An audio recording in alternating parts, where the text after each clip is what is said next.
இந்த வீடியோவில் கேஆர் குறியீட்டை பயன்படுத்தி பூமிட் பைலட் செயலியில் எவ்வாறு உள்நுழைவது என்பதை நீங்கள் கற்றுக்கொள்வீர்கள். முதலில் உங்கள் தொலைபேசியில் பூமிட் பைலட் செயலியை திறக்கவும். கேட்கப்பட்டபடி தேவையான அனைத்து அனுமதிகளையும் அனுமதிக்கவும்.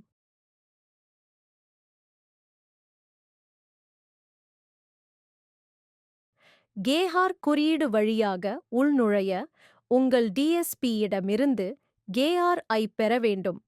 உங்களிடம் ஏற்கனவே கியூஆர் குறியீடு இருந்தால் சாதனத்திலிருந்து பதிவேற்று என்பதை தட்டி உங்கள் தொலைபேசியிலிருந்து கியூஆர் படத்தை தேர்ந்தெடுக்கவும். அடுத்து உங்கள் மொபைல் எண்ணை உள்ளிட்டு பெறப்பட்ட ஓடிபி-ஐ பயன்படுத்தி அதை சரிபார்க்கவும்.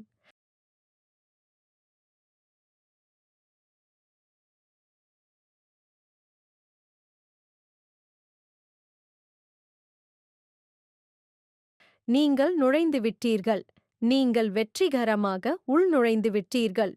முதல் உள்நுழைவின் போது மட்டுமே கேஆர் குறியீடு தேவைப்படும் என்பதை நினைவில் கொள்ளுங்கள்.